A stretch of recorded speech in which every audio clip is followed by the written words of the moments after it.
क्या आपने कभी ऐसा सपना देखा है जहां आप एक उड़ती हुई फ्लाइट में होते हैं? चारों ओर अजनबी चेहरे होते हैं, लेकिन जब आप जागते हैं तो सब कुछ धुंधला लगता है। क्या आपने कभी सोचा है कि वो फ्लाइट शायद हकीकत में है, एक ऐसी फ्लाइट जो कभी नहीं उतरती? ये कहानी है उन लोगों की जो उस उड़ान में सवार हुए लेकिन कभी वापस नहीं लौटे। आज की कहानी है अंतहीन उड़ान, एक ऐसी फ्लाइट की सच्ची कहानी जो आपके होश उड़ा देगी। तो अब सीट बेल्ट बांध लीजिए, क्योंकि यह सफर एकदम सीधा है आपके जहन के सबसे गहरे डर की ओर। शुरुआत करते हैं। हर बार तुमने खुद को पीछे छोड़ दिया, अब वो सारे तुम वापस आ गए हैं। तभी एक संजय उसके सामने आ खड़ा हुआ, छोटा बच्चा, 10 साल का। उसने कहा, मुझे छोड़ दिया था ना जब मां की मौत हुई थी। फिर एक और संजय सामने आया, जवान लड़का जो कॉलेज की बेंच पर बैठा था। जब तूने मेरे सपनों को दबाया नौकरी के नाम पर, हर उम्र, हर फैसला, उसकी आत्मा के हर टुकड़े वहां थे। मैंने धीरे से कहा, अब सबको एक कर लो, वरना ये उड़ान कभी नहीं उतरेगी।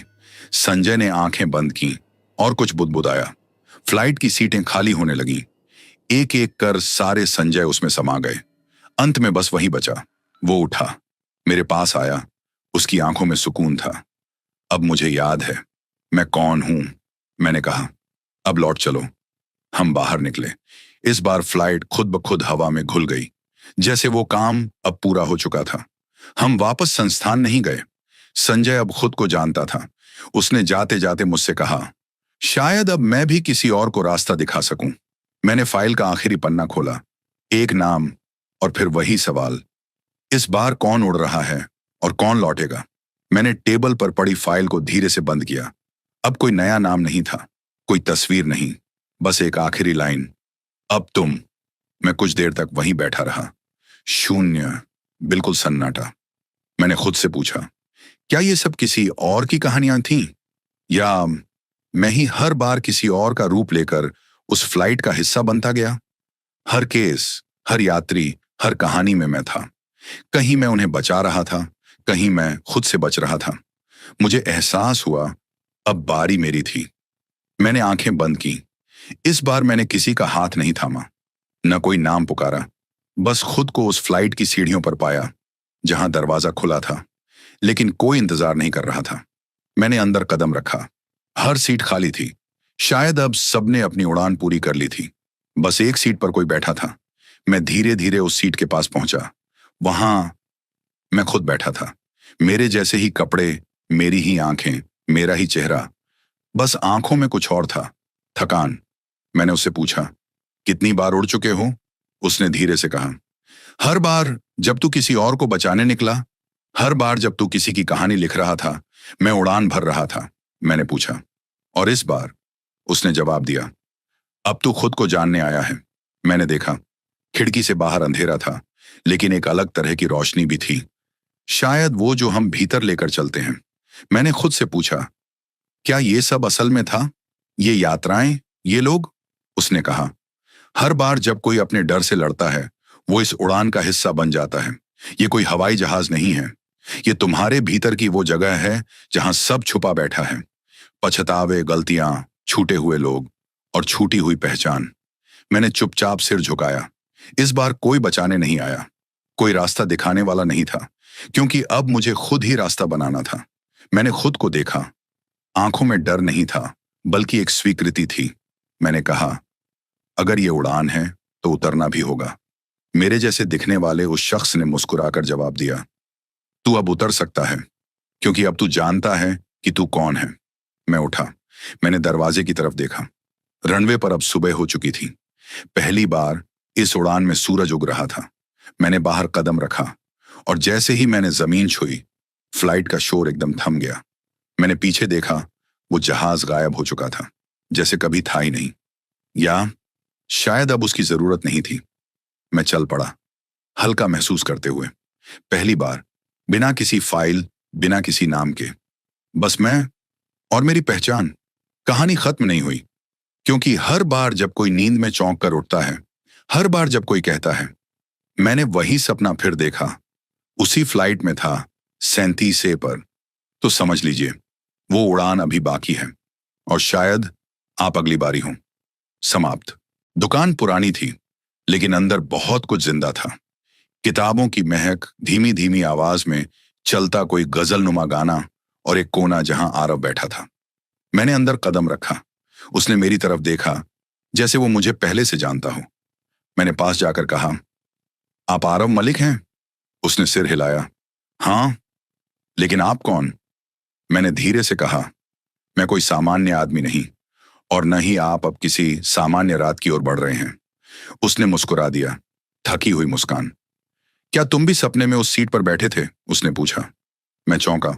उसने मेरी आंखों में देखा और कहा, मैं हर रात उसी सीट पर बैठता हूं, 37A। हर बार जब आंखें बंद होती हैं, मैं खुद को उसी फ्लाइट में पाता हूं। मैंने उसका हाथ थामा।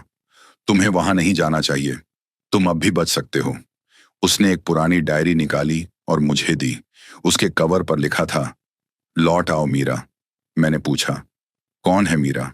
वो बोला, मेरी बहन। 10 साल पहले एक हादसे में गई, उसी फ्लाइट में थी, एफएल 43A में। मेरे रोंगटे खड़े हो गए। उसने धीरे से कहा, उस रात मैं लेट हो गया था, सीट मेरी थी, लेकिन वो चली गई। मैंने समझा, वो अपने अपराध बोध के कारण हर रात उसी उड़ान में खुद को ढूंढता है। मैंने उसकी तरफ देखा। अगर मैं तुम्हें उस रात वापस ले चलूं, तो क्या तुम खुद से माफी मांगने को तैयार हो? उसने हैरानी से पूछा, क्या ऐसा हो सकता है? मैंने जवाब नहीं दिया, बस उसकी डायरी पकड़ी और अपनी आंखें बंद की। मुझे पता था, अब हम दोनों 37A की ओर जा रहे हैं। हम एक ही झटके में वहां पहुंचे। वही रनवे, वही धुंध, फ्लाइट वहीं खड़ी थी। इस बार मैं अकेला नहीं था, आरव मेरे साथ था। मैंने कहा, इस बार तुम्हें उसे अलविदा कहना है, लेकिन सच्चाई के साथ। हम अंदर गए। सीट नंबर 37A पर मीरा बैठी थी। वही उम्र, वही कपड़े, सब वैसा ही, जैसे वक्त थमा हुआ हो। आरव की आंखों से आंसू बह निकले। उसने धीमे से कहा, मीरा, मुझे माफ कर दे, मुझे वहां होना चाहिए था। मीरा ने उसकी तरफ देखा। उसके चेहरे पर शांति थी। उसने बस एक शब्द कहा, अब तू आ गया है। तभी फ्लाइट की लाइट झपकने लगी। आरव पीछे हटा। मैंने उसका हाथ पकड़ा। अब चलो, अब तुम आजाद हो सकते हो। हम दरवाजे की ओर भागे। पीछे से आवाज आई, मीरा की, भाई, जब अगली बार कोई लौटे, उसे कहना, मैं अब वही हूं जहां उसका डर खत्म होता है। मैंने पीछे देखा। मीरा की सीट खाली थी। हम बाहर आए और दरवाजा अपने आप बंद हो गया। मैंने आरव को वापस उसकी दुकान तक छोड़ा। उसने जाते जाते बस इतना कहा, अब जब कोई 37A की ओर जाएगा, तो मीरा वहां नहीं होगी। मैंने जवाब दिया, अब वो वहीं है जहां उसे होना चाहिए। मैंने फाइल खोली। एक नाम एक और चेहरा और एक और उड़ान जो कभी नहीं उतरी थी। मैंने फाइल का अगला पन्ना पलटा। नाम था संजय कुमार। कोई तस्वीर नहीं, बस एक लाइन, वो जो खुद को भूल चुका है। मैं चौंक गया। इससे पहले के सभी यात्रियों की कहानियों में कुछ कनेक्शन था, कोई हादसा, कोई अपराध बोध, कोई बंधन। लेकिन ये इंसान कौन है जिसे खुद अपना चेहरा याद नहीं? मैंने कुछ सरकारी रिकॉर्ड खंगाले। संजय नाम से कई केस थे, पर इस शख्स की कोई पुख्ता पहचान नहीं थी। फिर एक जगह से सुराग मिला, शहर के एक पुरानी मनोरोग संस्था से। मैं वहां पहुंचा। संस्थान के डॉक्टर ने बताया कि संजय पिछले 3 साल से वहीं था। कोई उसे सड़क पर बेहोश मिला था। होश आया तो उसे अपना नाम भी याद नहीं था। बस एक चीज थी जो वो बार बार दोहराता था, फ्लाइट मिस ना हो जाए, मुझे 37A जाना है। मेरे भीतर सिहरन दौड़ गई। मैंने डॉक्टर से उसे मिलने की इजाजत मांगी। वो मुझे एक बंद कमरे में ले गया, जहां एक आदमी दीवार की तरफ पीठ करके बैठा था। बाल उलझे हुए, कपड़े पुराने, लेकिन आंखों में वो खालीपन था जो किसी बहुत बड़ी सजा के बाद आता है। मैंने धीरे से पूछा, आप संजय हैं? वो पलटा, मेरी तरफ देखा, कुछ बोला नहीं। फिर अचानक उसकी आंखों में एक चमक आई। तुम भी वही हो ना जो लौटे थे? मैं सन्न रह गया। मैंने जवाब नहीं दिया, बस पास आकर बैठ गया। उसने कहा, मैं भूल चुका हूं कि मैं कौन हूं, पर उस सीट का नंबर मुझे आज भी याद है, 37A। मैंने धीरे से कहा, क्या तुम वहां गए थे? वो हंसा, नहीं, मैं कभी नहीं गया, पर हर रात मेरी आत्मा वहां जाती है और हर सुबह मैं वापस वही शून्य लेकर लौटता हूं। मैंने उसकी तरफ देखा। वो कोई साधारण मरीज नहीं था। वो कोई साधारण यात्री नहीं था। वो शायद वो पहला व्यक्ति था जिसे फ्लाइट ने नहीं चुना। उसने खुद उस फ्लाइट को चुना था। मैंने उससे पूछा, क्या तुम वापस चलोगे खुद को ढूंढने? वो बोला, अगर तुम साथ चलो तो शायद मैं उस दरवाजे तक जा सकूं और जान सकूं कि आखिर मैं क्यों भटक रहा हूं। मैंने उसकी हथेली पकड़ी। तैयार हो जाओ। हमने आंखें बंद की और कुछ ही पलों में हम उस जगह पर पहुंच गए। फिर वही रनवे, फिर वही पुराना जहाज। इस बार दरवाजा खुला हुआ था, मगर भीतर अंधेरा था। हम दोनों अंदर गए।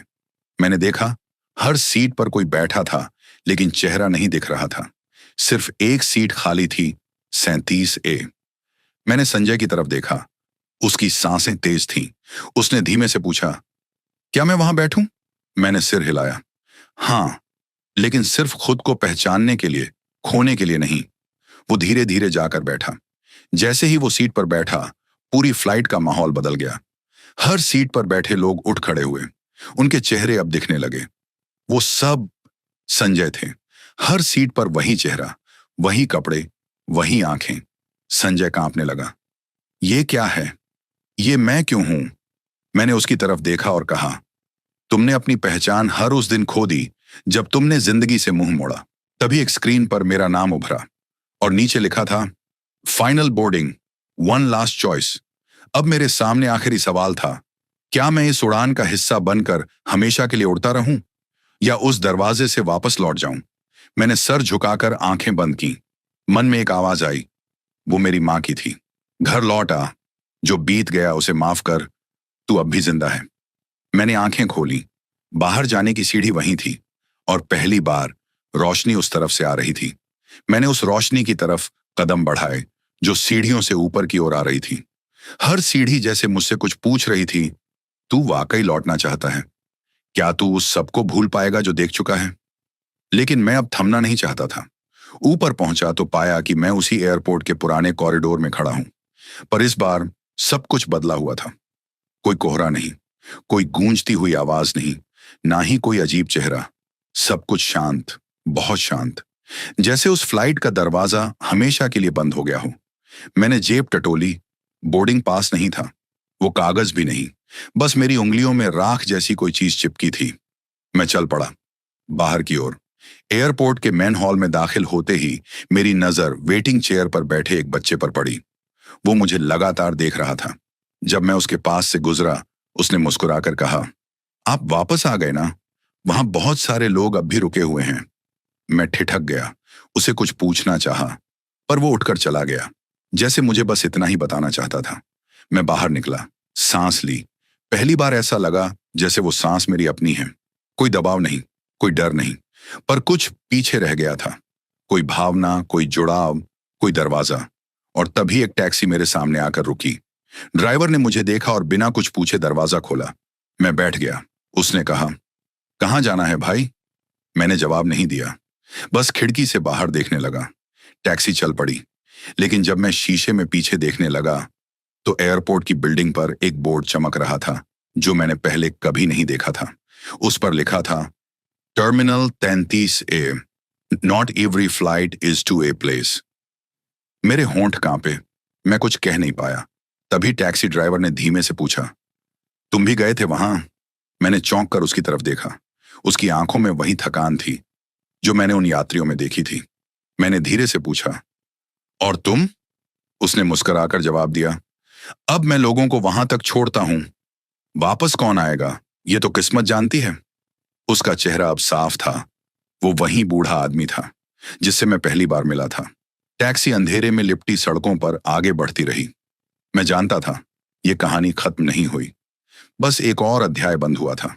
टैक्सी शहर के बाहरी हिस्से में पहुंची, जहां सड़कें सुनसान थीं और चारों तरफ वीरानी पसरी थी। ऐसा लग रहा था जैसे वक्त यहां थम गया हो। ड्राइवर ने गाड़ी एक पुरानी, धुंध से ढकी इमारत के सामने रोकी। मैंने पूछा, ये कहाँ है? उसने मेरी तरफ बिना देखे कहा, जहां जवाब छिपे हैं, अंदर जाकर देखो। मैं उतरा और उस इमारत की ओर बढ़ा। उसका दरवाजा खुद ब खुद चरमराता हुआ खुल गया। भीतर की हवा भारी थी, जैसे वहां कुछ था जो अपनी उपस्थिति जताना चाहता हो। अंदर एक हॉल था जिसमें कुछ लोग कुर्सियों पर बैठे थे। सब चुप। सबके सामने एक पुराना रेडियो रखा था जो बहुत धीमी आवाज में कुछ बड़बड़ा रहा था। मैंने पास जाकर देखा। वो आवाजें दरअसल उन लोगों की थीं जो उस फ्लाइट में कभी सवार हुए थे। कोई माफी मांग रहा था, कोई किसी को पुकार रहा था, कोई कह रहा था, मैं अब भी वहीं फंसा हूं। मेरे रोंगटे खड़े हो गए। तभी एक औरत मेरे पास आई। उसकी आंखें गहरी और बुझी हुई थीं। उसने मेरी ओर इशारा किया और कहा, तुम बच गए हो, इसलिए अब तुम्हारी जिम्मेदारी है। मैंने पूछा, कैसी जिम्मेदारी? उसने धीमे से कहा, हर साल एक नई उड़ान निकलती है और हर बार कोई लौटता नहीं। तुम्हें उन दरवाजों को बंद करना होगा। मैं हंस पड़ा। मैं कैसे? मैं तो खुद डरते डरते लौटा हूं। उसने मेरी हथेली पकड़कर कहा, क्योंकि तुमने उसे देखा है, 37A का दरवाजा, और वो दरवाजा सिर्फ उसे दिखता है जो डर से लड़ चुका हो। मैं चुप हो गया। उसने एक फाइल मेरी तरफ बढ़ाई। उसमें यात्रियों की लिस्ट थी, अगली उड़ान के नाम। उनमें कुछ नाम जाने पहचाने थे, वो लोग जिनसे मैं जिंदगी में कभी टकराया था। स्कूल के दोस्त, एक पुराना पड़ोसी, यहां तक कि मेरे दफ्तर का एक गार्ड। मैंने चौंक कर पूछा, ये लोग क्यों? वो औरत बोली, हर किसी के भीतर कोई ना कोई अधूरी बात होती है। ये फ्लाइट उसी अधूरेपन को आवाज देती है। मैंने पूछा, और मैं क्या करूं? उसने जवाब दिया, तुम उन्हें रोक सकते हो, मगर हर बार जब तुम किसी को बचाओगे, एक हिस्सा तुम्हारा वहीं रह जाएगा। मैं चुप हो गया। तभी रेडियो की आवाज तेज हो गई। एक नई आवाज आई, 37A खुल गया है, फिर से। मैंने फाइल बंद की और धीरे से कहा, तो ये कहानी खत्म नहीं हुई, ये तो अब शुरू हो रही है। मैंने फाइल खोली। सबसे ऊपर एक नाम लिखा था, आरव मलिक। एक तस्वीर थी, 35 साल का आदमी, आंखों में बेचैनी, होंठों पर थमी हुई कोई अधूरी बात। मैंने नीचे देखा। उड़ान का समय तय था, कल रात ठीक 2:27। टर्मिनल वहीं था, 27A। मैंने खुद से पूछा, क्या वाकई मैं फिर से उस दरवाजे के पास जाने के लिए तैयार हूं? मगर अब ये मेरी जिम्मेदारी थी। मैंने उस इमारत को छोड़ा और आरव को ढूंढने की कोशिश शुरू की। कुछ रिकॉर्ड से पता चला, वो शहर के पुराने हिस्से में एक छोटा बुक शॉप चलाता है। कागज की खुशबू नाम था उसकी दुकान का। मैं शाम को वहां पहुंचा। आपकी उड़ान तैयार है सर, सीट नंबर 37 है। मैं एक पल को ठिठक गया। पूछा, ये फ्लाइट कहां जा रही है? उसका जवाब सिर्फ एक मुस्कान था, और फिर उसने कहा, वहीं जहां बाकी रह गए हैं। मैंने बोर्डिंग पास लिया। मेरे हाथों में फिर से वही सिहरन दौड़ी। इस बार मुझे डर नहीं लग रहा था, बल्कि एक अजीब सा शांति का एहसास था, जैसे अब मैं उस उड़ान का हिस्सा बनना चाहता था, या शायद पहले से ही बन चुका हूं। जैसे ही मैं बोर्डिंग के लिए बढ़ा, मेरे दिमाग में एक आखिरी ख्याल आया, अगर मैं इस बार गया तो क्या लौटूंगा, या फिर इस कहानी को यहीं रोक देना बेहतर होगा। लेकिन कुछ कहानियां रुकती नहीं, कुछ उड़ानें लैंड नहीं करती, और कुछ यात्री कभी घर नहीं लौटते। वो पल जब मैंने उस बिना नाम वाले काउंटर से बोर्डिंग पास लिया, कुछ था जो मेरे अंदर हमेशा के लिए बदल गया। मैंने अपने कदम धीरे धीरे गेट की ओर बढ़ाए, पर इस बार वो गेट 37 जैसा नहीं दिख रहा था। उस पर कोई नंबर नहीं था, बस एक गहरा काला पर्दा लटका था। मैंने उस पर्दे को हटाया, और जो देखा वो किसी भी आम विमान का हिस्सा नहीं हो सकता था। कैबिन अंदर से वही था, वही कुर्सियां, वही लाइटिंग, वही खिड़कियां। पर इस बार कुछ अजीब था। हर खिड़की के बाहर सिर्फ धुंध थी, घनी, हलचल भरी। ऐसा लगा जैसे विमान बादलों में नहीं, किसी और ही दुनिया में तैर रहा हो। मैंने अपनी सीट ढूंढी, 37A। वो सीट अब वैसी नहीं लगती थी जैसी पहले थी। उसकी बेल्ट पर कुछ उकेरा गया था। एक शब्द, दूसरी बार मैं बैठ गया। विमान के अंदर कुल 10 यात्री थे। सब चुप, सब शांत, हर कोई अपने में डूबा हुआ। लेकिन उनकी आंखें जैसे मुझसे कुछ कहना चाहती थीं। तभी कैबिन क्रू की घोषणा हुई, मगर आवाज अब वैसी नहीं थी। वो डिजिटल नहीं थी, वो एकदम मानव जैसी थी, मगर थकी हुई, टूटी हुई। स्वागत है उन यात्रियों का जिन्होंने लौटने की हिम्मत की। मैंने सिर उठाकर देखा, कोई स्टाफ नहीं था। फिर भी आवाज गूंज रही थी। फ्लाइट टेक ऑफ कर चुकी थी, लेकिन बिना किसी झटके, बिना इंजन की आवाज। मुझे ऐसा लगा जैसे विमान जमीन से ऊपर नहीं गया, बल्कि समय के किसी पुराने कमरे में दाखिल हो गया हूं। एक यात्री, एक बूढ़ी महिला मेरी बगल में बैठी थी।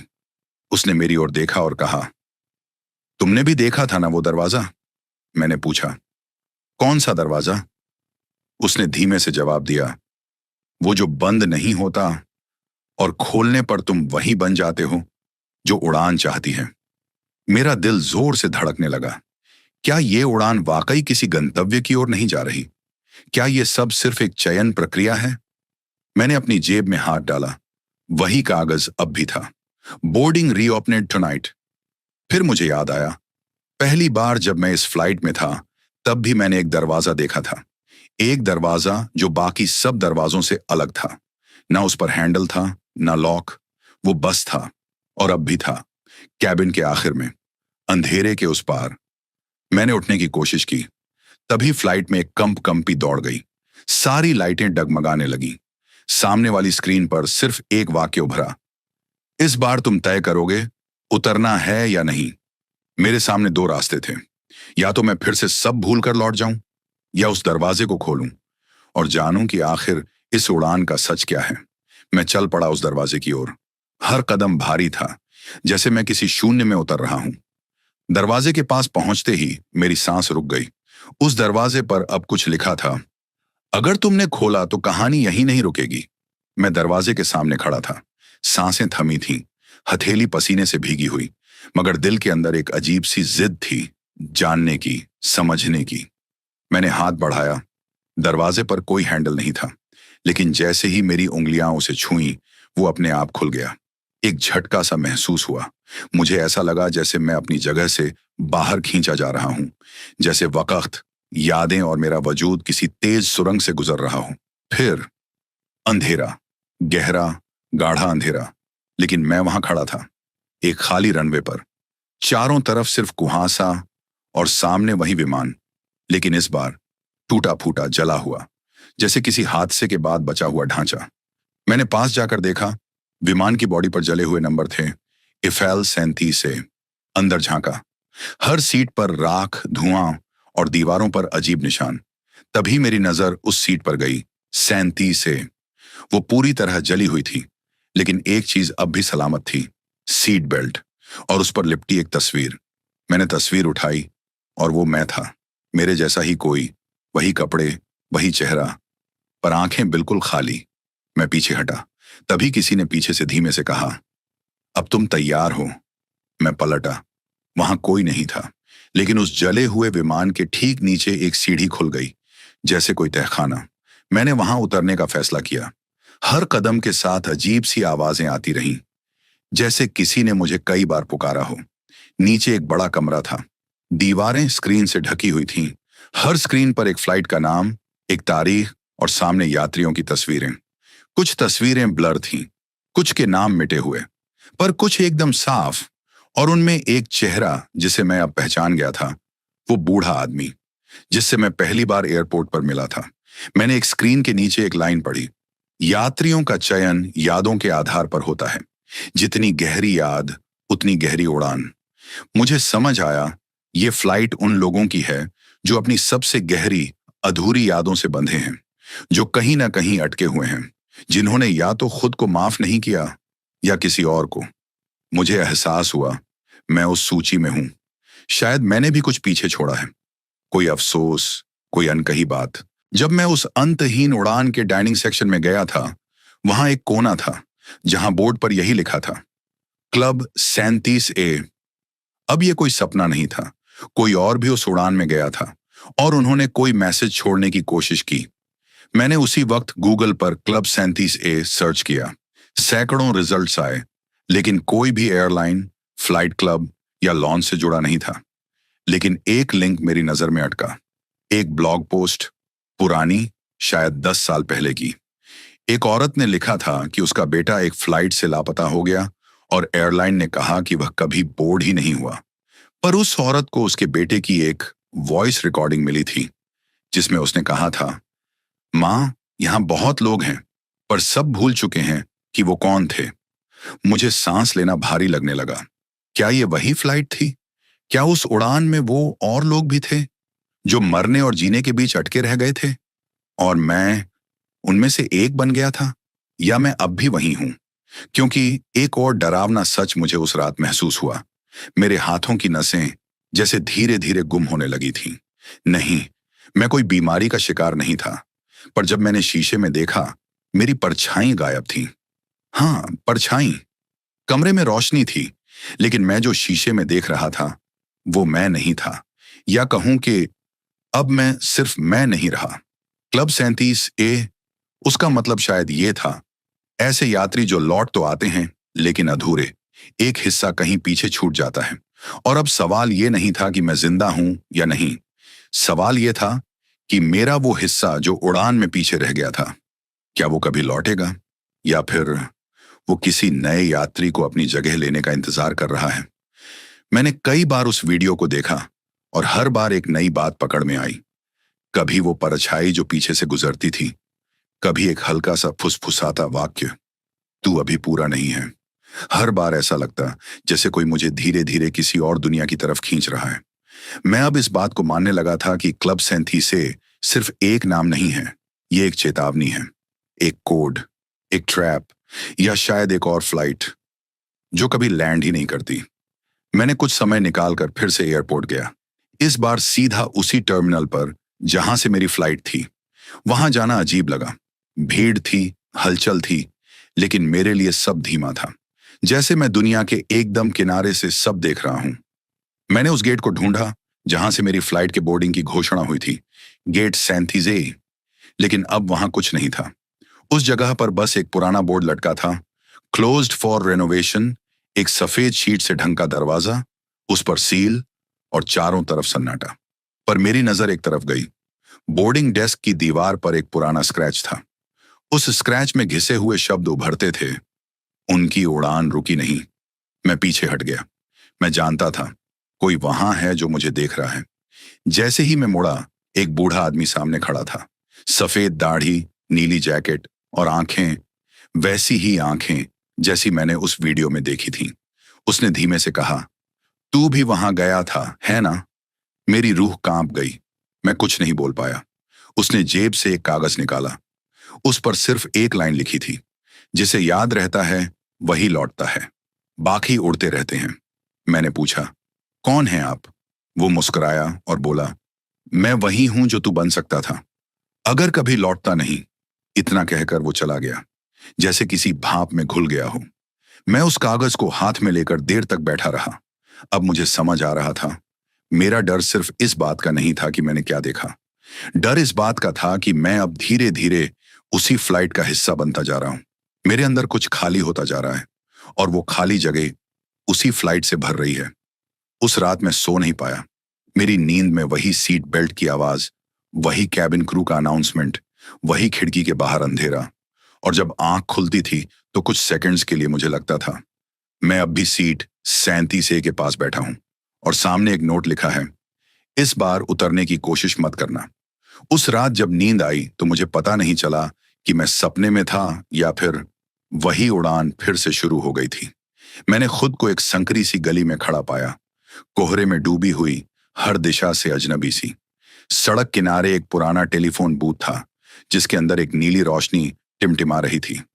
उस बूथ में घुसते ही मेरी सांसें थम गईं। फोन की घंटी बज रही थी। मैंने डरते डरते रिसीवर उठाया। एक धीमी जानी पहचानी आवाज आई, हमें नीचे मत उतारो, हम अब जमीन के नहीं रहे। मैं कुछ बोलता, उसे पहले ही दूसरी आवाज आई, तेज और डूबती हुई, तू अब भी जुड़ा हुआ है उस उड़ान से, क्लब 37A से। मैं चीख पड़ा। नींद टूटी तो मेरा शरीर पसीने से तर था, और कमरे में अजीब सी ठंडी मौजूद थी। लेकिन इस बार दरवाजे के नीचे से कोई कागज अंदर सरकाया गया था। मैंने डरते डरते उसे उठाया। सिर्फ 3 शब्द, बोर्डिंग रीओपनेड टोनाइट। मेरे हाथ कांपने लगे। क्या ये वाकई कोई दूसरी उड़ान है, या वही उड़ान फिर शुरू होने वाली है? मैंने कागज को मोड़ा और खिड़की से बाहर देखा। शहर सो रहा था, पर मुझे लगा जैसे कोई हर पल मेरी निगरानी कर रहा है। मैंने फिर से उस बूढ़े आदमी के बारे में सोचा। क्या वो इस रहस्य की कुंजी था? क्या क्लब 37 एक जगह है या एक अवस्था? मैंने फैसला किया, मैं फिर जाऊंगा। मैं खुद जानना चाहता था कि ये सब क्या है। मैं एयरपोर्ट पहुंचा। वही पुराना गेट, अब भी बंद, लेकिन पास में एक नया काउंटर खुला था। कोई बोर्ड नहीं, कोई नाम नहीं, बस एक महिला खड़ी थी, एयरलाइन स्टाफ की ड्रेस में, लेकिन कोई लोगो नहीं। उसने मेरी तरफ देखा और मुस्कुराई, जैसे पहली बार किसी ने मेरे कंधे से वो बोझ हटा दिया हो जो सालों से मैंने खुद ही उठाए रखा था। जैसे ही रास्ता खत्म हुआ, मैं एक गोलाकार कमरे में पहुंच गया। छत नहीं थी, लेकिन ऊपर एक धीमी घूमती हुई नीली रोशनी थी जो किसी ब्रह्मांड की तरह हर दिशा में फैल रही थी। बीच में एक कुर्सी थी। मैं वहां बैठ गया।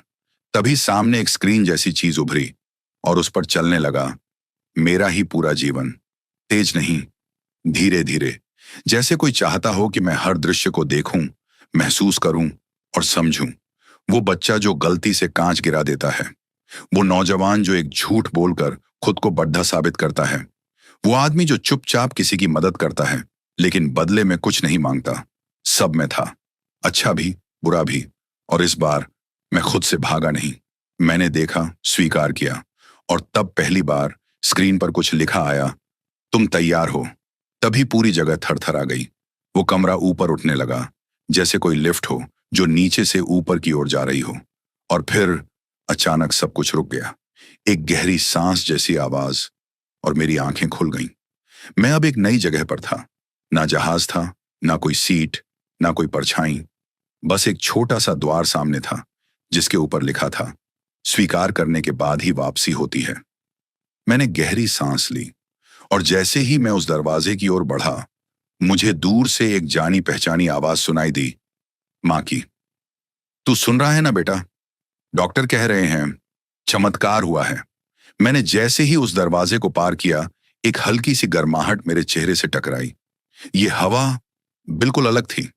कोई महक नहीं, कोई ठंडापन नहीं, पर फिर भी जानी पहचानी। फिर मुझे महसूस हुआ मैं जिंदा था। मेरे होंठों पर सूखापन था। आंखें खोलना मुश्किल था, लेकिन कोशिश की, और रोशनी की एक महीन सी किरण मेरी पलकों से टकराई। धीरे धीरे सब साफ होने लगा। सफेद छत, दीवार पर पंखा, पास में मॉनिटर की धीमी धीमी बीप, और एक चेहरा, मां का। आंखों से आंसू बह रहे थे, लेकिन होंठ मुस्कुरा रहे थे। मैंने बोलने की कोशिश की, आवाज नहीं निकली। मां ने मेरा हाथ थाम लिया। तू लौट आया। मैंने हौले से सिर हिलाया। तभी एक नर्स आई, डॉक्टर भी। हलचल शुरू हुई। मॉनिटर की आवाजें बदलने लगीं। Injection, stethoscope, medical chart. पर मेरे लिए उस पल कुछ मायने नहीं रखता था। मैं वापस आ गया था, पर यह वापसी वैसी नहीं थी जैसी लोग सोचते हैं, क्योंकि मैं अब वही इंसान नहीं था जो उस दिन उस फ्लाइट में चढ़ा था। वो फ्लाइट जो आज भी कहीं उड़ी जा रही थी। वो आवाजें, वो परछाइयां, वो चेहरे, वो दरवाजा। मैं जानता था वो मेरे साथ ही लौटे हैं। कई दिनों तक मैं हॉस्पिटल में ही रहा। कभी खामोशी में डूबा रहता, कभी अचानक डर के मारे नींद से उठ जाता। लेकिन मैं किसी को कुछ नहीं बता सका, क्योंकि कौन मानेगा कि मैं एक ऐसी उड़ान पर गया था जो असल में कभी थी ही नहीं, या शायद थी, पर किसी और स्तर पर। जब मुझे छुट्टी मिली तो मैं सीधा उस एयरलाइन के दफ्तर गया। जिस फ्लाइट का टिकट मेरे पास था, उन्होंने कहा वो फ्लाइट कभी चली ही नहीं। रजिस्टर में उसका कोई जिक्र नहीं था। मैंने मोबाइल में टिकट की फोटो देखनी चाहिए।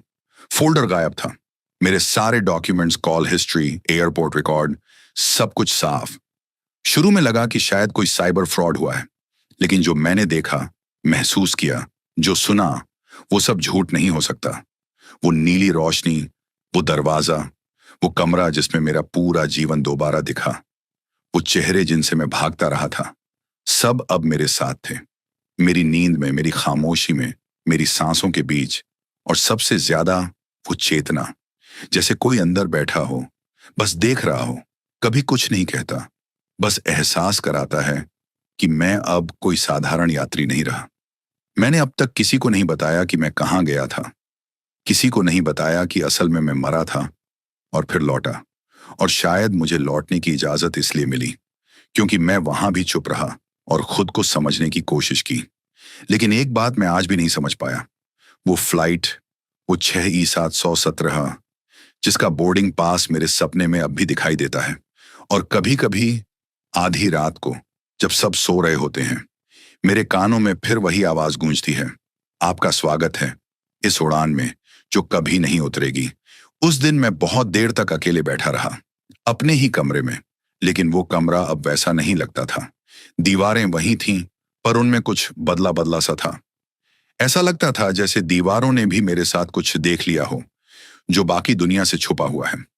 मैंने सोचा, क्या वाकई सब मेरा वहम था? क्या वो सब बस मेरे दिमाग की रचना थी? शायद ऑक्सीजन की कमी, कोई कोमा का सपना। लेकिन अगर ऐसा था तो ये सवाल कौन पूछेगा, जो अब भी मेरे अंदर गूंज रहे हैं। और फिर उसी रात कुछ और हुआ। मैं अपने फोन में पुराने फोटोज देखने की कोशिश कर रहा था। बहुत कुछ गायब था, लेकिन एक फोल्डर अचानक दिखा। Flight data. मैं चौंका। वो फोल्डर मैंने कभी नहीं बनाया था। उसमें एक वीडियो था। जैसे ही मैंने प्ले किया, मेरी सांसें थम गईं। वीडियो में वही नीली रोशनी थी, वही गोलाकार कमरा, और वो चेहरा जो मैं कभी साफ देख नहीं पाया था। लेकिन अब वो साफ था। वो मैं नहीं था, वो कोई और था। पर उसकी आंखों में वही डर, वही थकान, वही समझौते थे जो मेरे अपने चेहरे पर थे। उस वीडियो के आखिर में एक वाक्य लिखा था, अगर तुम ये देख पा रहे हो तो तुम अकेले नहीं हो। मैंने फौरन वीडियो को बार बार देखा, फिर कुछ फ्रेम्स को स्लो किया। एक फ्रेम में पीछे किसी बोर्ड पर कुछ लिखा दिखा, क्लब 37A। मेरे रोंगटे खड़े हो गए, क्योंकि मुझे याद आया, तुम जानते हो ना, ये सब असली नहीं है। मैं चौंका। मेरे सामने कोई था, लेकिन उसका चेहरा धुंध में छिपा था। कौन हो तुम? वो जो तुम बनने से डरते हो। मतलब? तुमने पूरी जिंदगी उड़ानों में गुजार दी, अपने डर से भागते हुए, लेकिन हर उड़ान वापस यहीं उतरी, अपने ही अंदर। अब तुम बाहर आना चाहते हो, लेकिन क्या तुम खुद को पूरी तरह स्वीकार करने को तैयार हो? मैं चुप रहा। फिर पूछा, अगर मैं हां कह दूं तो क्या मैं बच जाऊंगा? उसने कहा, नहीं, लेकिन तुम आजाद हो जाओगे।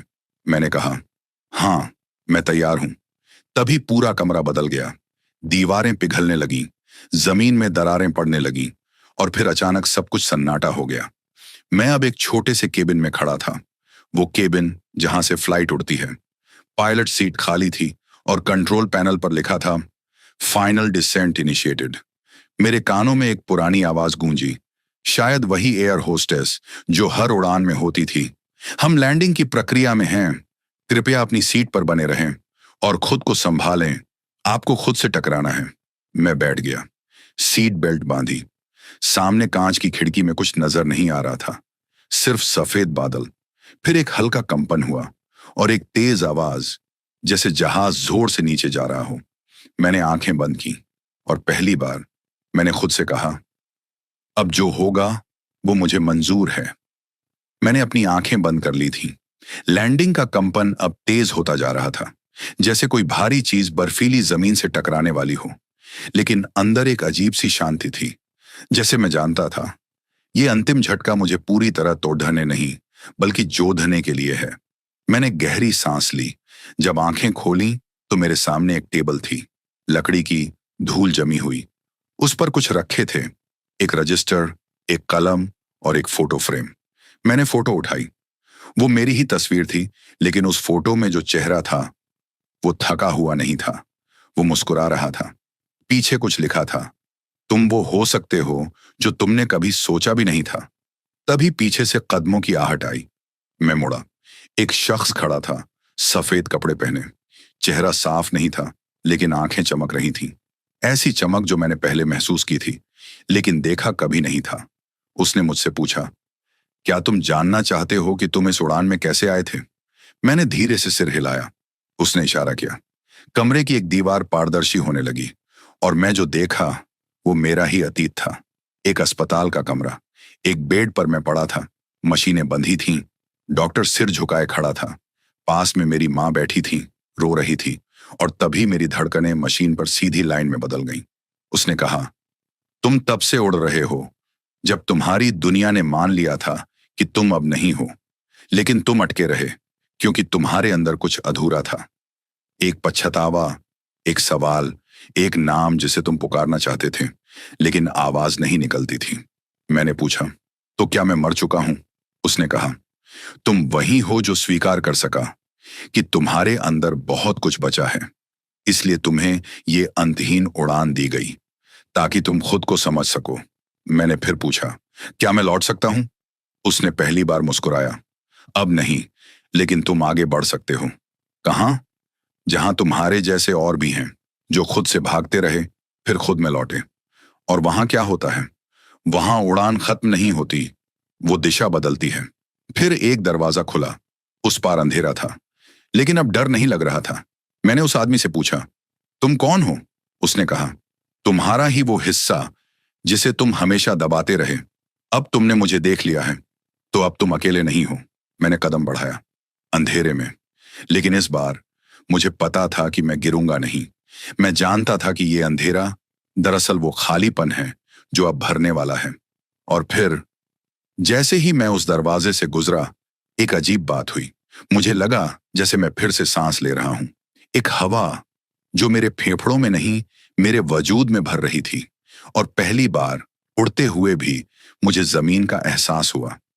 जब मैंने उस दरवाजे को पार किया, तो कोई चकाचौंध नहीं हुई, ना कोई जोरदार रोशनी, ना ही कोई स्वर्गिक संगीत। बस एक धीमी, गहराती, नीली रोशनी में डूबी हुई जगह थी। शांति थी, इतनी गहरी कि मेरा दिल पहले पहल घबराने लगा, क्योंकि मैं उस शांति का आदी नहीं था। वहां कोई दीवारें नहीं थीं, लेकिन सीमाएं थीं।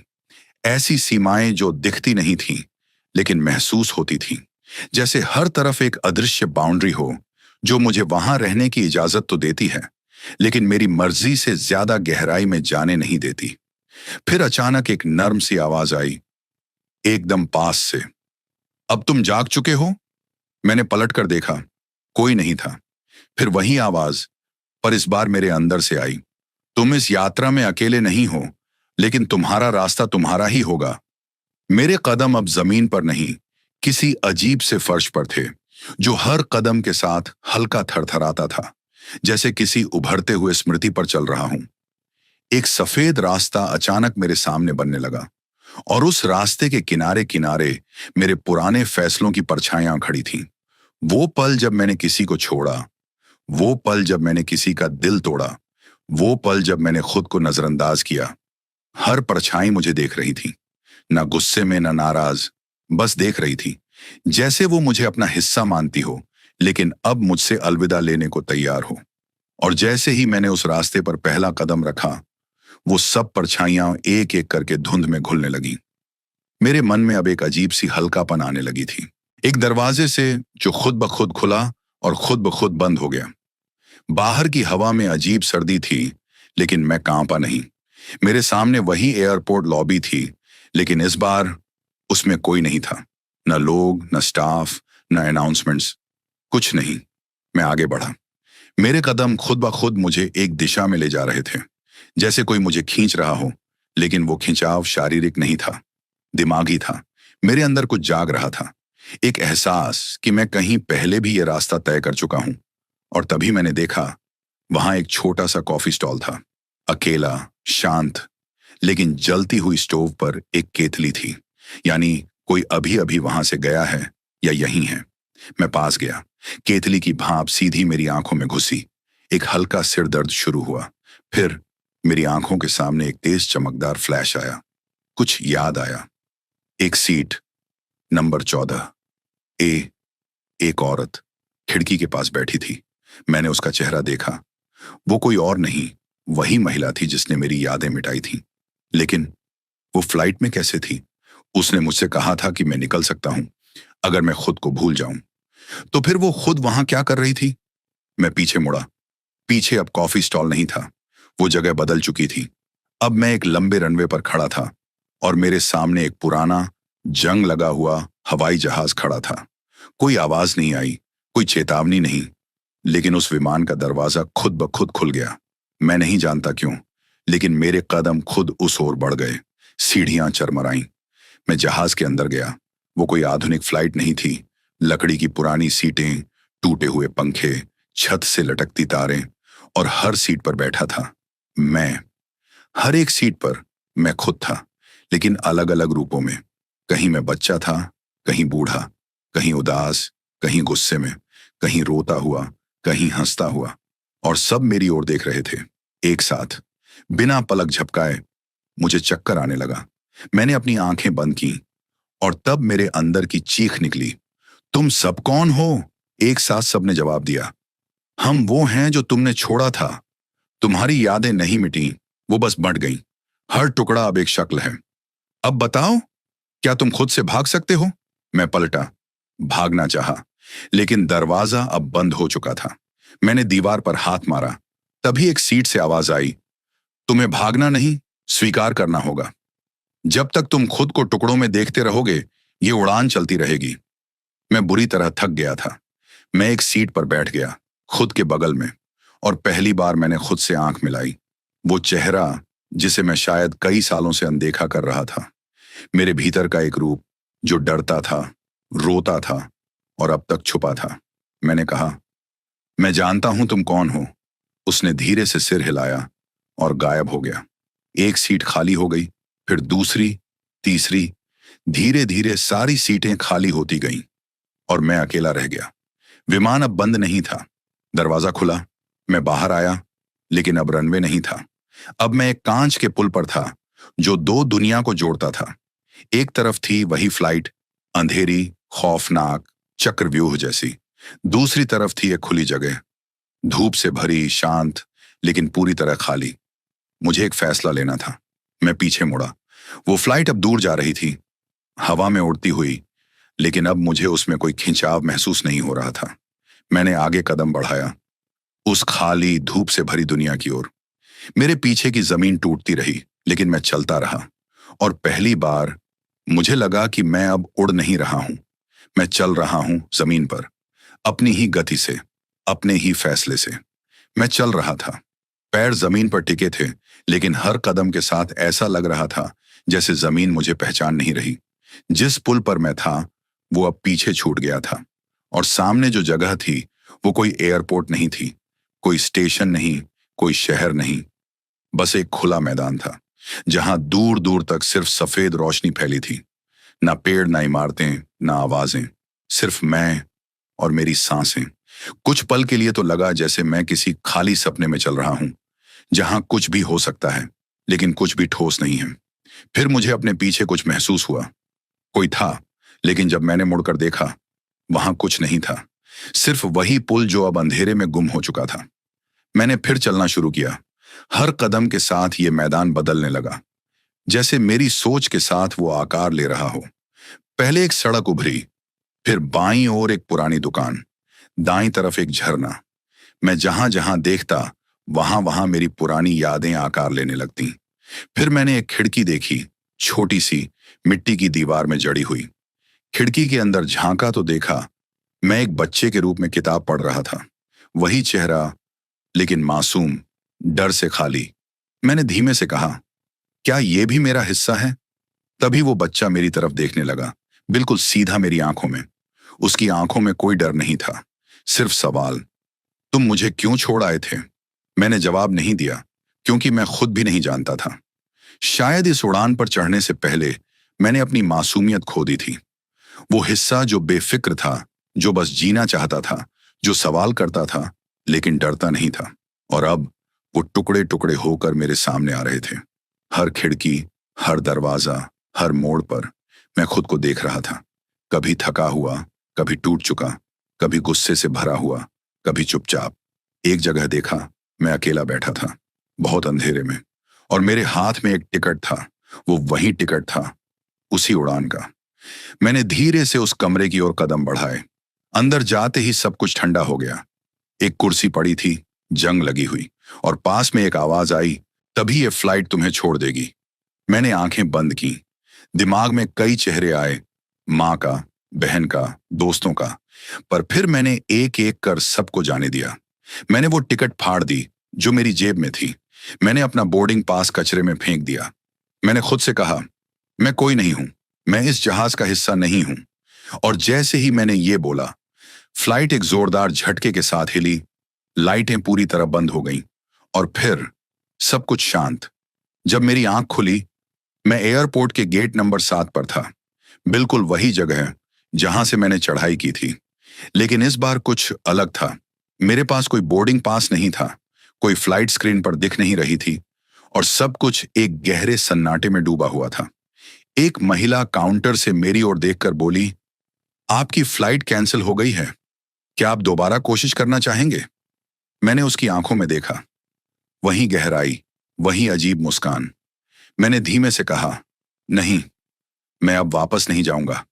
मैंने वो जवाब दे दिया था, नहीं, मैं अब वापस नहीं जाऊंगा। काउंटर पर बैठी महिला मुस्कुराई, लेकिन उसकी मुस्कान में एक ठंडापन था, जैसे उसने ये जवाब पहले भी सुना हो, जैसे उसने सैकड़ों यात्रियों को इसी मोड़ पर ठहरते देखा हो और फिर कुछ समय बाद उन्हें उसी गेट से फिर भीतर जाते देखा हो। मैंने उससे और कुछ नहीं कहा। मैंने एयरपोर्ट का रुख किया बाहर की तरफ।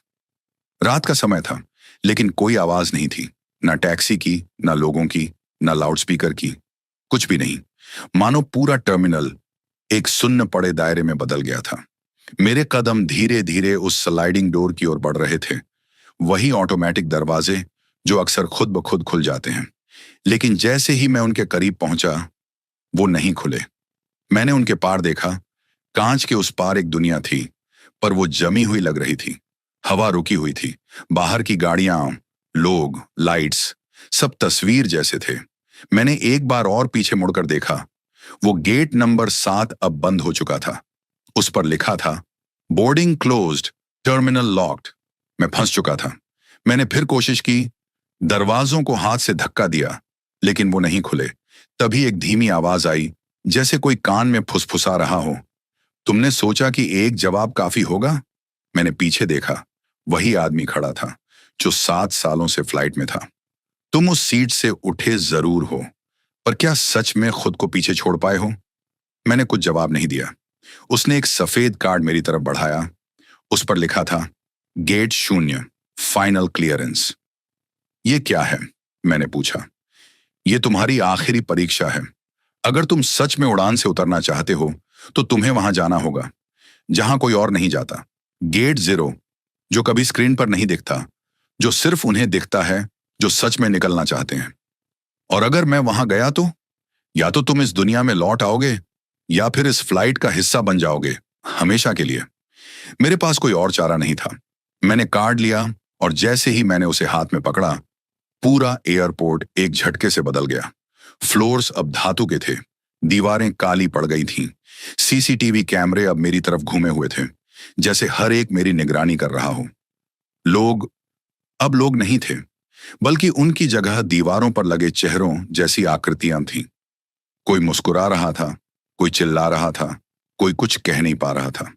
मेरे पैरों के नीचे की जमीन ठंडी हो गई थी। मैंने उस कार्ड को देखा। उस पर एक दिशा भी थी, basement -1, left corridor, and door. मैं आगे बढ़ा।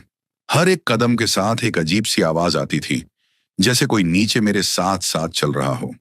कॉरिडोर में आते ही एक छोटा सा बोर्ड दिखा, अनऑथोराइज्ड पर्सनल नॉट अलाउड। लेकिन मेरे पास कोई विकल्प नहीं था। मैं उस रास्ते पर चल पड़ा। एक लंबा टेढ़ा मेढ़ा रास्ता, जिसकी दीवारें सांस ले रही थीं। हाँ, दीवारें हर कुछ सेकंड में फूलती और सिकुड़ती थीं, जैसे फेफड़े हों। आखिर में एक दरवाजा मिला। उस पर लिखा था, गेट 0, मेमोरी एक्सट्रैक्शन जोन। मैंने दरवाजा खोला। अंदर अंधेरा था और फिर एक तेज रोशनी, और सामने एक कुर्सी।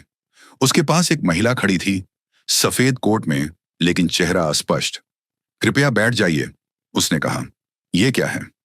अगर आप सच में इस फ्लाइट से निकलना चाहते हैं, तो आपको अपनी सारी यादें यहीं छोड़नी होंगी। हर डर, हर पछतावा, हर वो पल जो इस फ्लाइट को खींचकर आपको वापस ले जाता है।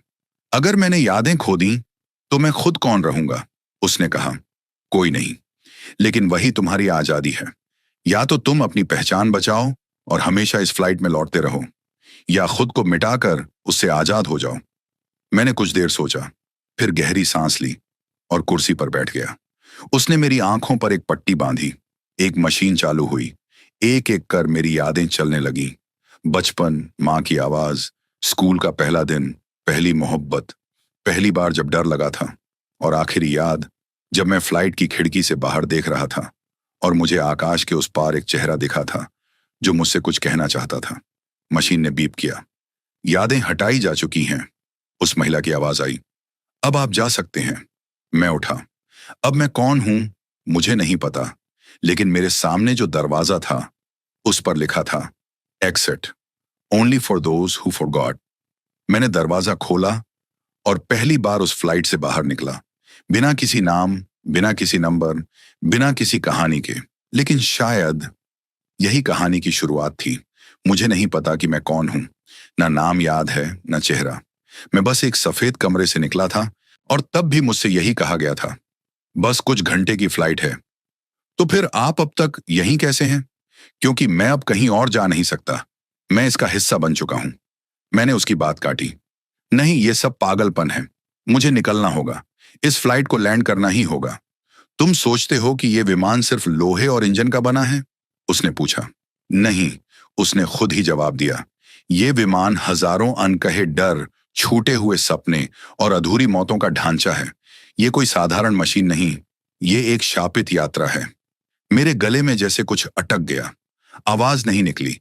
तभी स्पीकर से एक और ऐलान हुआ। प्रिय यात्रियों, कृपया ध्यान दें, हम अब वापसी के मोड़ पर हैं। कृपया अपनी सीट बेल्ट बांध लें। वापसी के मोड़? हमने तो अभी तक लैंड भी नहीं किया। ये किस मोड़ की बात हो रही थी? मैंने भागकर कॉकपिट की तरफ रुख किया। दरवाजा अपने आप खुल गया। अंदर कुछ नहीं था। पायलट नहीं, कोई साउंड नहीं, सिर्फ एक पुरानी रिकॉर्डिंग चल रही थी। आपकी यात्रा का धन्यवाद। आप जहां से आए थे वहीं वापस पहुंच जाएंगे, लेकिन बदल कर। मैंने स्क्रीन की ओर देखा। फ्लाइट मैप अब उल्टा चल रहा था। हम वहां नहीं जा रहे थे जहां जाना था, हम उसी रास्ते पर उलटी दिशा में लौट रहे थे। लेकिन लैंडिंग कुछ समझ नहीं आ रहा था। पीछे से किसी ने मेरी कंधे पर हाथ रखा। बस एक लाइन थी, कनेक्टिंग टू सर्वर। वो भी पिछले 15 मिनट से वैसे ही अटका हुआ। मैंने सोचा कि शायद नेटवर्क की दिक्कत होगी, लेकिन तभी मैंने देखा कि कैप्टन और को पायलट दोनों कॉकपिट से बाहर आ रहे थे। उनकी आंखों में वही खालीपन था जैसा पीछे उन तीनों आकृतियों की आंखों में था। कैप्टन ने कहा, सभी क्रू मेंबर वापस आ जाइए, अभी कोई सर्विस नहीं दी जाएगी।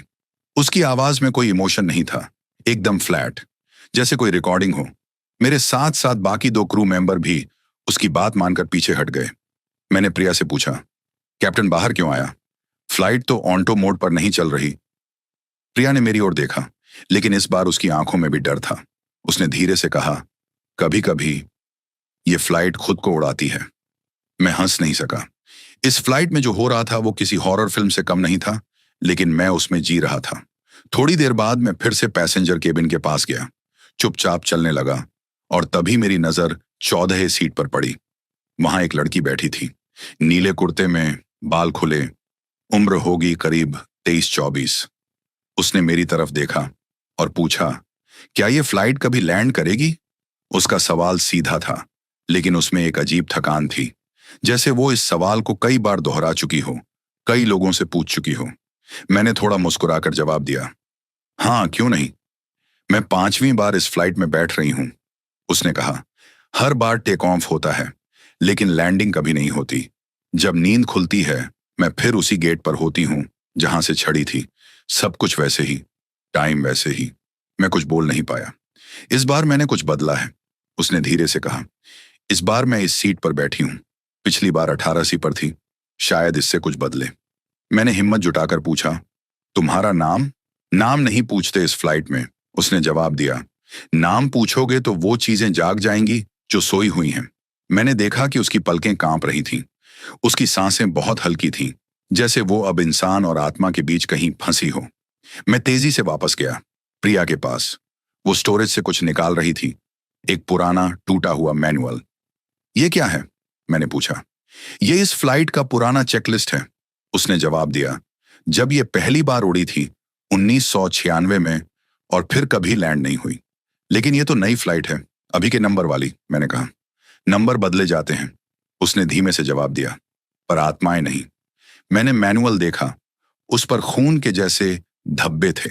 अंदर एक पेज पर हाथ से लिखा था, do not wake them, seats 23A, 23B, 23C, they still remember. मैंने ठंडी सांस ली, मेरे बदन में सिहरन दौड़ गई। मैं कॉकपिट की तरफ भागा। अंदर गया तो देखा कि वहां अब कोई नहीं था, लेकिन पायलट की सीट अपने आप हिल रही थी, जैसे कोई वहां बैठा हो जिसे मैं देख नहीं पा रहा। उस पायलट स्क्रीन पर एक शब्द लिखा हुआ था, रिवर्स। क्या मतलब था इसका? मैं बाहर निकला और देखा कि लड़की जो 14A पर थी वो अब सीट पर नहीं थी। मैंने इधर उधर देखा, किचन, टॉयलेट, पिछले हिस्से तक, पर वो कहीं नहीं थी। और फिर पीए सिस्टम पर एक आवाज गूंजी। वह आई थी सिर्फ एक बार, उसे आपसे बात करनी थी, अब इंतजार बाकी नहीं। ये किसकी आवाज थी? वो लड़की कौन थी? और इस फ्लाइट में मैं क्या ढूंढ रहा था? या शायद कौन मुझे ढूंढ रहा था? मैं बहुत देर तक वहीं खड़ा रहा, उस जगह पर जहां कुछ पल पहले एक लड़की थी, जो अब नहीं थी। मेरे मन में सवालों का एक बवंडर चल रहा था। क्या वो लड़की सच में थी या बस मेरे दिमाग का कोई भ्रम? लेकिन उसका चेहरा, उसकी आवाज, वो सब इतना असली था कि मैं उसे झुठला नहीं सकता था। मैंने खुद को फिर से संयमित करने की कोशिश की। प्रिया अब कहीं नहीं दिख रही थी। बाकी स्टाफ भी गायब था। फ्लाइट में अजीब सन्नाटा पसरा था, ऐसा जैसे कोई एक लंबी नींद में डूबा हो, पर उसकी सांसें अब भी धीमे धीमे चल रही हों। मैं वापस अपनी सीट की तरफ बढ़ा और तब मेरी नजर खिड़की पर गई। वहां हवा में कुछ लकीरें थीं।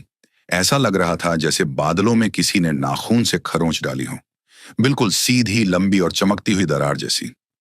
मैंने खुद को समझाया, शायद यह किसी बाहरी लाइट का रिफ्लेक्शन हो, शायद। तभी मेरे पास वाली सीट से कुछ गिरने की आवाज आई। मैं मुड़ा, वहां कोई नहीं था, लेकिन सीट बेल्ट खुद ब खुद धीरे से खुली। मैंने तुरंत वहां से पीछे हटने का फैसला किया, लेकिन तभी सामने स्क्रीन जल उठी। जो स्क्रीन पहले सेवर कनेक्ट कर रहा है दिखा रही थी, अब उस पर सिर्फ एक टाइम लिखा था, 3:17 और नीचे लिखा था डिपार्चर का समय 3:17। एरिवल का समय। मैं ठिठक गया। हमारी फ्लाइट का टेक ऑफ तो रात 11:45 पर हुआ था, तो ये समय कहां से आया? क्या ये फ्लाइट सच में 3:17 को शुरू हुई थी, या उस समय कुछ हुआ था जो इस फ्लाइट की शुरुआत नहीं, अंत था? मेरे सामने की सीट पर अब एक आदमी बैठा था। काली जैकेट, सफेद बाल और आंखें बेहद गहरी।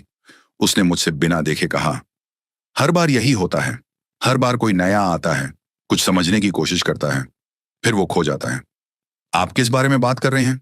मैंने पूछा। उसने मेरी तरफ मुड़कर देखा। उसकी आंखें काली नहीं थीं, वो बिल्कुल खाली थीं, जैसे दो गड्ढे हों। ये फ्लाइट जिंदा नहीं है, ये एक चेतना है जो हर बार अपना चेहरा बदलती है और तुम जैसे लोगों को बुलाती है। कुछ लोग उतर भी जाते हैं, लेकिन वो वापस नहीं जाते, वो लौटते नहीं, वो इस फ्लाइट का हिस्सा बन जाते हैं। आप कौन हैं? मैं वही हूं जो इस सीट पर पिछले 7 सालों से बैठा हूं। जब पहली बार इस रूट पर आया था, तब भी यही नंबर था, 9407, इन उड़ान।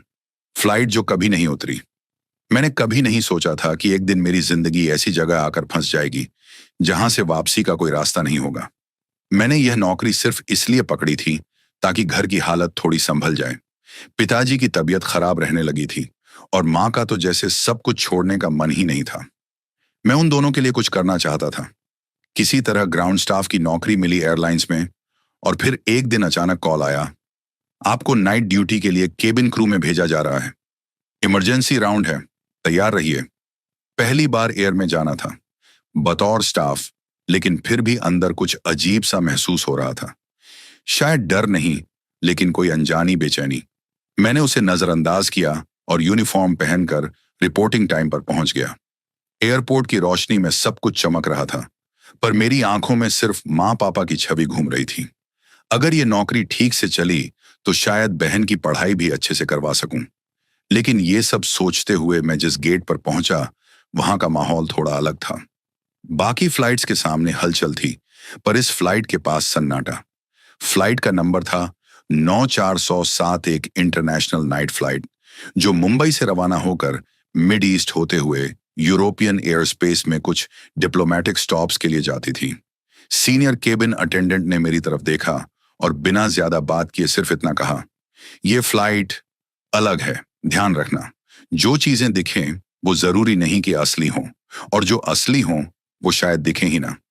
मैं मुस्कुरा दिया, जैसे किसी पुराने स्टाफ की मस्ती हो। लेकिन जब मैंने देखा कि उसकी मुस्कान बिल्कुल नहीं बदली, ना ही वो पलकें झपका रहा था, तो मेरी हंसी खुद रुक गई। मैंने चुपचाप बोर्डिंग पास स्कैन कराया और फ्लाइट में कदम रखा। विमान अंदर से आम था, सीटें, लाइट्स, बैगेज होल्डर्स और कुछ गहरी सफाई की गंध। लेकिन अजीब बात यह थी कि फ्लाइट में पैसेंजर्स बहुत कम थे। मुश्किल से गिनती के 18 से 20 लोग। सब चुपचाप बैठे थे, कोई बात नहीं कर रहा था, कोई हिल भी नहीं रहा था। मुझे सबसे पहले असहजता तब महसूस हुई जब एक बुजुर्ग महिला ने मेरी तरफ देखा, सीधे मेरी आंखों में। कोई डर या सवाल नहीं था उनकी आंखों में, बस एक खालीपन था, जैसे वो जानती हों कि मैं कौन हूं और कहां फंसने वाला हूं। खुद को काम में बिजी कर लिया, पानी देना, सीट बेल्ट चेक करना और बाकी चीजें जो पहली बार करने जा रहा था। टेक ऑफ टाइम पास आ रहा था। कॉकपिट से कैप्टन की आवाज आई। आवाज बहुत सामान्य थी, लेकिन बैकग्राउंड में कुछ डिस्टरबेंस था, जैसे हवा में कोई फुसफुसाहट हो रही हो। फ्लाइट टेक ऑफ हुई और मैं विंडो से बाहर देखता रहा। सब ठीक लग रहा था, लेकिन तभी मेरी नजर पड़ी फ्लाइट के पीछे वाली 3 सीटों पर।